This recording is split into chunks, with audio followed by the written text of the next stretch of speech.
Greetings RKPNs. I hope you all are doing well. I Jyoti welcome you all to RKP online classes.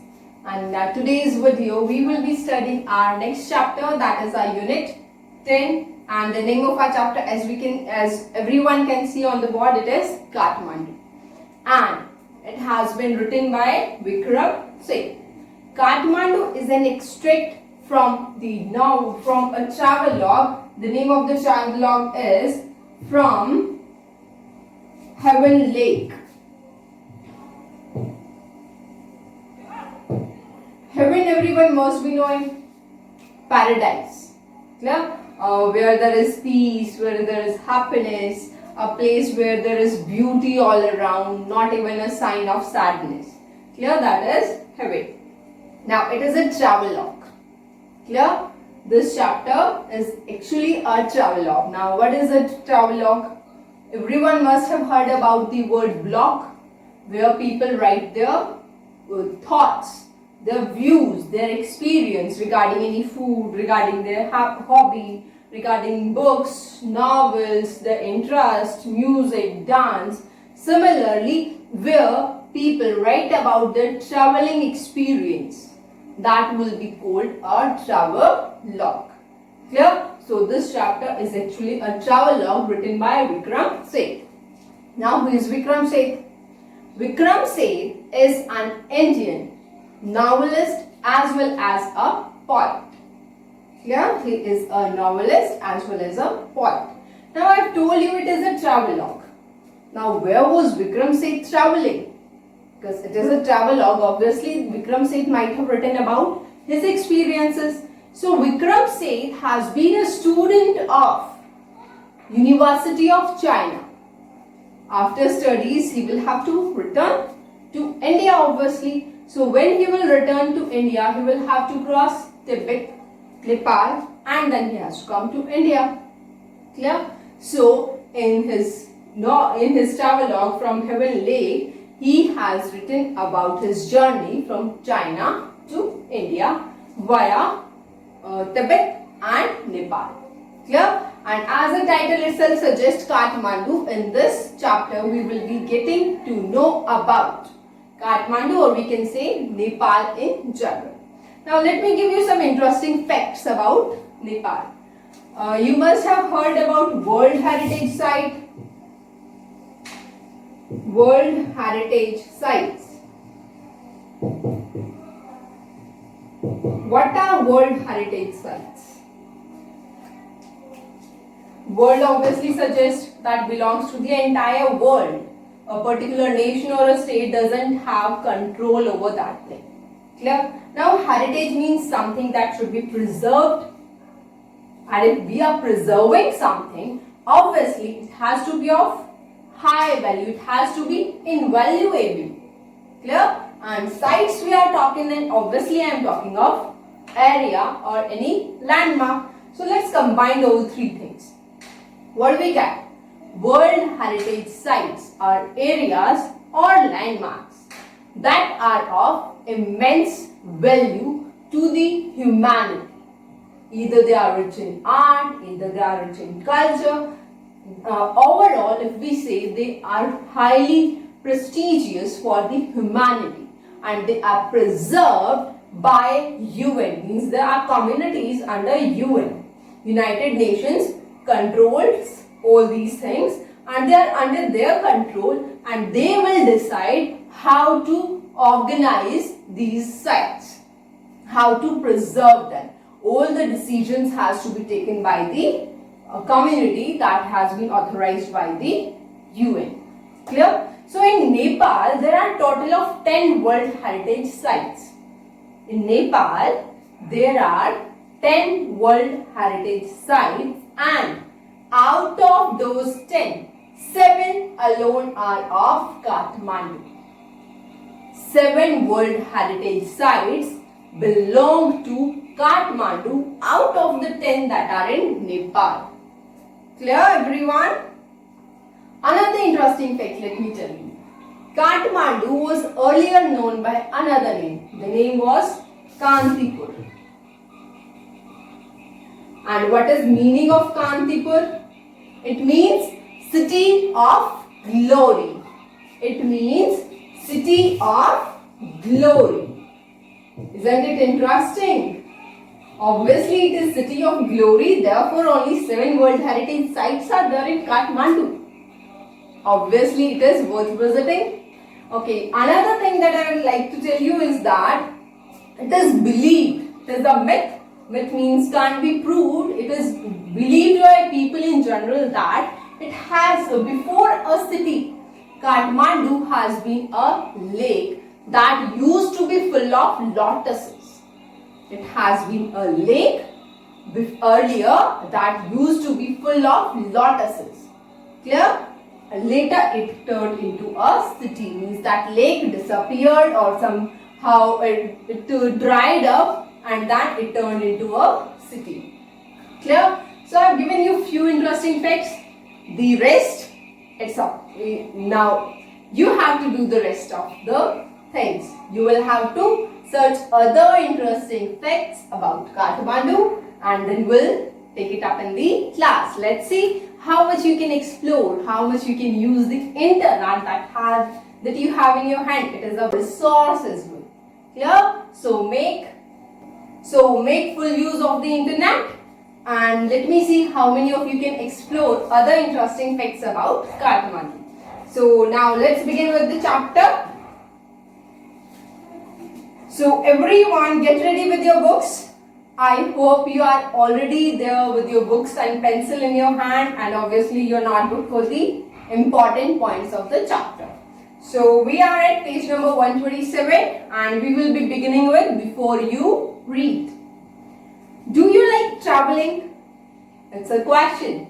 So you will be answering whether you like traveling or not. And if you like traveling, so do a favor for me. Let me have a travelogue from your side. Let me know about your experience of traveling. So what you will be doing? Write about your traveling experience just the way Vikram Seth will be writing here. So you will get an example from Vikram Seth. The another one you will be writing. Clear? So let's read further. The writer Vikram Seth enjoys it very much. Hobby of Vikram Seth is, or interest we can basically say, is traveling. In his book Heaven Lake, he describes a long journey from China to India via Tibet and Nepal. I have already told you the journey was from China to India via Tibet and Nepal. Clear? Next we have you heard of places like Ajmer Sharif, Madurai, Sanchi, Varanasi, Sarnath or Halibut? Can you name some other places like these? So these are places that are valued by people. These are places of worship where people offer their praying. So they hold a higher place in the life of people who are religious. So you have to search few other names. You might be having some of them in your mind as well. What do the surroundings of a holy place in your city look like? Obviously every city, every village as well has a holy place. That can be a temple, that can be masjid or gurudwara, it can be any. But it should be related to God, so we can call it a holy place. Think about it as you read Vikram Seth's description of Kathmandu. So you can obviously relate the scene of that holy place with the scene that Vikram Seth would be creating through his pen. Clear? So let's start with paragraph number 1. I get a cheap room in the center of town and sleep for hours. The next morning, with Mr. Shah's son and nephew, I visit the 2 temples in Kathmandu that are most sacred to Hindus and Buddhists. So in the first paragraph, we are told that the writer has rented a place. Clear? He is not having a place of his own as he is traveling. So he has rented a place and he tells us that the next morning, the following day, he leaves his place with Mr. Shah's son and nephew. Now Mr. Shah is a person We are not told about him. So he lives with his son and nephew. Now who is the nephew? Nephew is son of your brother or sister. Son of your brother or sister. And if we talk of niece, niece is daughter of your brother or sister. Clear? Nephew and niece. So he lives with Mr. Shah's son and nephew. I visited the two temples. Now he has visited two temples in Kathmandu. One more thing, Kathmandu is also called City of Temples. City of Temples. You will find several temples in Kathmandu. So he tells that he has left the place to visit two places over there, two temples there, and they were most sacred to Hindus and Buddhists. Take care of the religion mentioned. Religion in these temples is really very important. Clear? So here he mentions that it was of specific value for the Hindus and the Buddhists. Coming to next, at Pashupatinath, outside which a sign proclaims entrance for the Hindus only. Here it has been made specific by Vikram said that it not only hold value for Buddhists and Hindus, rather they had painted it outside the temple that it is only for the entry of Hindus. Others can't enter that temple. And Pashupatinath, as everyone can make from the name, the lord of the animals, we can see. Clear? So moving further, there is an atmosphere of febrile confusion. Now febrile confusion is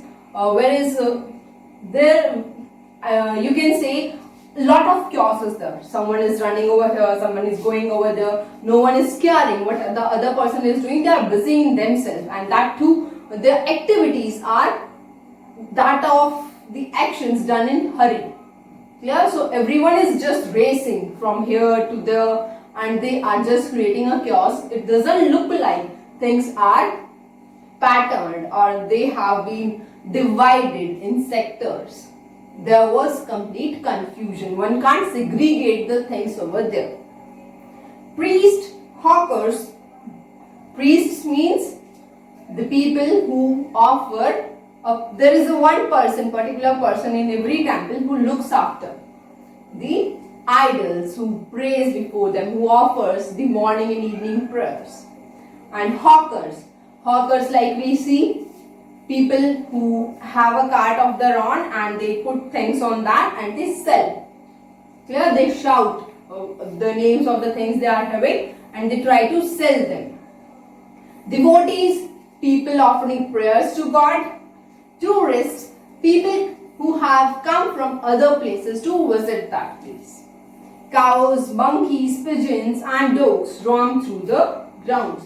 He is telling us that not only the priests but the hawkers, the devotees, the tourists, everyone is there, including the animals, and everyone is roaming here and there. We offer a few flowers. There are so many worshippers that some people trying to get the priest's attention are elbowed aside by others pushing their way to the front. Now what happened? He is telling us that he offered flowers to the god who was there in that temple. And what he saw that some people, like if there are many people, the person who is standing next to the priest will obviously have the attention of the priest. He will be asking the priest to help him offer prayers to the god. But he is saying that the people who were at the back, they were trying to elbow aside the people. What does elbow aside means? Means you are trying to walk, but someone is not giving you the way. You are standing in middle of two people who are not making way for you. So what do you people do? You just turn and with your elbow, you hit the other person and you try to make your way through that busy area. So he's saying that people were using their elbows. They were hitting their elbows to people so as to make out their way, so as to create a way for them so that they can reach the front area where the priest is helping people to offer the prayers. I hope it is clear. So let's move further. A princess of the Nepalese royal house appears. Everyone bows and makes a way. Now he's telling us that in Nepal there is also the rule of a king. Clear? So there a princess comes. She has come to offer prayers. Okay? And when she comes, people stand still and they bow down. Bow means to bend in this way, so as to show respect to the people, to the person who is standing before you. Clear? So the people over there who are busy in themselves, they bowed in respect to the princess. By the main gate, a party of saffron-clad Westerners struggled for permission to enter. Now, why were they struggling? He is telling us that there were some people who were from the West, means you can say foreign countries that are to the west of India. He is telling that they were struggling over there. And why were they struggling? Because they wanted to enter that temple. But what was the restriction? It was written on the temple that it is only for Hindus. And as they were Westerners, they can't enter inside. But what they had made attempts to enter, as they were in saffron-clad clothes. Saffron-clad clothes, you must have seen sadhus wearing saffron color clothes. So they were in the same attire. But let's read further. The policeman is not convinced that they are the Hindus, but the policeman is not at all convinced by their appearance or by their arguments that they are Hindus, and he is not allowing them to enter inside. A fight breaks out between two monkeys. Breaks out means starts suddenly. Breaks out, to start suddenly.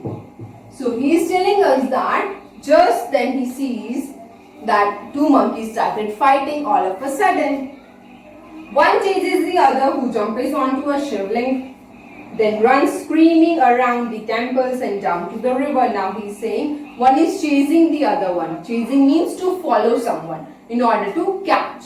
So one of them has jumped on shivling and the other one is chasing him, and then they move around and they finally reach to the river, the holy Bhagmati. Now the river's name is Bhagmati, that flows below, and the river was flowing below the temple. A corpse is being cremated on its banks. Now one more thing I would like to mention over here. Below, you all have covered the topic of prepositions. Still, I'll clear it. If I am saying under, that means like this marker is under the book. It is under perpendicular distance. Here, it is perpendicular distance. But if now I say the marker is below the book, means level. Now we are talking of the level. The level of the marker is below that of the book. If we are talking of under, it is directly under. Direct means perpendicular distance. But in below, we just talk of the levels. We don't talk of the perpendicular distance. Clear, everyone? So moving further. Now we are being told that a corpse is being cremated on its bank. Means last rituals of the corpse, means a dead body. Last rituals are being performed. Washerwomen at their work and children bathe. Now here you get a word bathe. Everyone notice this thing. It can be used as a noun as well as a verb. Clear? But if I talk of bath, it is bath, it is bathe. Clear? So it will always be a noun. But it can be a noun as well as a verb. Now see here, the children bathe. Children, we have got a subject. After subject, we won't be getting another noun. We will obviously be getting a verb. So here, bathe has been used as a verb, which means to swim or to pour water. Pour means if you are having a mug full of water, you are just overturning it. You are turning it upside down, then the water will fall down, and the thing that is below it, you are pouring water on that thing. Clear? So moving further, from a balcony, a basket of flowers and leaves or offerings now wilted is dropped into the river. Now what we see is that there is a balcony of the temple, and from that balcony there is a basket full of flowers. Obviously people were offering flowers to the Lord who is in the temple. Now in that basket there are old flowers, means people are coming and they are offering flowers. Now if they are offering flowers, obviously the previous flowers has to be removed. Clear? They have to make a place for the new flowers. So the previous flowers are taken, they are put inside the basket, and an empty space has been created for new offerings. And by the time the basket that is having wilted flowers, means flowers that are used or old flowers, you can say, the basket is taken and it is dropped into the river. Clear? So moving further, a small shrine half protrudes from the stone platform on the river bank. Now bank of river, everyone know, nowadays what we see that there are platforms created on the shore of the river so that people can stand over there and they can easily offer their prayers. So on that bank, there they saw that there is a shrine. There is a shrine and it is believed that, let's read further, you will get it further. When it emerges fully, the goddess inside will escape and the evil period of Kali Yuga will end on the earth. Now what they believe, shrine is a place of worship and it is believed that protrude, we get a word over here, protrude. So Vikram Seth tells us that people over there believe that the shrine that is half protrude, means which is half visible, which is half above the water. Clear? They believe that when this shrine will be completely visible, when it will come completely above, at that point of time the goddess that is residing inside that shrine, the goddess that has been living all this time in that shrine will escape. Clear? And when it will escape, when that goddess will escape, the Kali Yuga, this era that is going on, obviously we were having Satyug, then we had other yugs, and now finally we are having Kali Yuga. And it is believed that when that goddess will elope or she will leave that place, not elope, it would be a wrong word, when that goddess will leave, will escape from that place, the end of this era will be there, the era of Kali Yuga will finally come to an end. Clear? Now one thing that you have to notice over here, there are various things told in this paragraph. What are monkeys doing? What are priests doing? What are the Westerners doing? What are other peoples doing? What are the people standing on the river doing? What is the priest or the people who are standing in the balcony of the temple doing? What do you get from this thing? In the very starting lines, in the very few lines, in starting few lines, Vikram Seth told us that there was chaos all around. You could see in these lines as well, one line is telling us of the visitors, another line is telling us of the writer himself, the next line tells us of the monkeys, then he comes back to the priest, then he comes to the washerwoman, then he comes to children, then back to priest, then to the shrine. So through these things we get that there is nothing segregated, that there is no particular sequence. So we can also say that this paragraph in itself portrays the chaos all around. There was nothing that was going step by step, everything was in a chaos. Similarly, this paragraph is also having introduction of many people together. Clear? In just one paragraph, they have been summed up. So we can say that the writing style of this particular paragraph in itself portrays the chaos that was going around the writer who was there at that point of time in Kathmandu. Clear, everyone? So let's come to our third paragraph on page number 129. At the Bodhnath Stupa, the Buddhist shrine of Kathmandu, there is in contrast a sense of stillness. Now, you will notice, I told you in first two paragraphs we got to know about the chaos that was going on. There was chaos. Chaos was going on. Now we get to see a sense of stillness. There is stillness.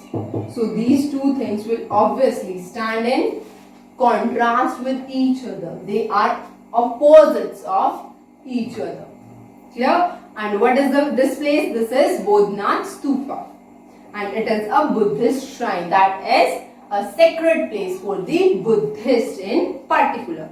Earlier we got to know about Kathmandu. There it was specifically for Hindus. Now we get to know about Bodhnath Stupa. It is specific for Buddhists. Now here it is stillness all around. Its immense white dome is ringed by a rod. Ringed by a rod means dome, everyone must be knowing. This time semicircular, hemispherical structure of the roof is called the dome over here. Clear? Now it is told that if this is the dome, if this is the stupa, it is ringed. Ringed means all in a circular manner. The road around the shrine is in a circular manner. So it appears as if it is like the stupa is like a ring, like a finger, and the ring is around it, like this you can see. It is in a circular movement. Not movement, structure, Clear? The structure is circular. Next thing we get, small shops stand on its outer edge. Outer edge means this one is inner and this one is outer. So on this edge there are shops, means they are in a particular pattern. In the first, there was no particular pattern. But here we got to see that the shops are on the outer edge of the rod. Small shops stand on the outer edge. Many of these are owned by Tibetan immigrants. Means immigrants were also staying in Nepal and they had come from Tibet. And most of these shops are owned by them. Immigrants means people who are of other country and now they have shifted to the other one to stay over there. Felt bags. These are owned by felt bags, Tibetan prints and silver jewelry can be bought here. Now we are being told what are the things that these shops are offering for sale. They are felt bags. Felt bags means the bags that are made from fabric that has been made from wool. That has been made from sheep's wool. Clear? From a fabric that has been made from a sheep's wool. There are no crowds. This is a haven of quietness in the busy streets around. Now here we are told that not much people are there. There is not a huge crowd over there and it is a place of peace where peace can be experienced. Now notice one thing. You have two things. Heaven and heaven. This means paradise and how it is pronounced? It is heaven. It is heaven. But if we talk of this, H-A-V-E-N, it is heaven. It is heaven and it is heaven. Clear? This means a place where you can feel safe, where you can feel peace around you. So here you can feel quietness, which is in contrast with the busy streets of the Kathmandu, or you can say all the other places of Nepal. So they are in sharp contrast.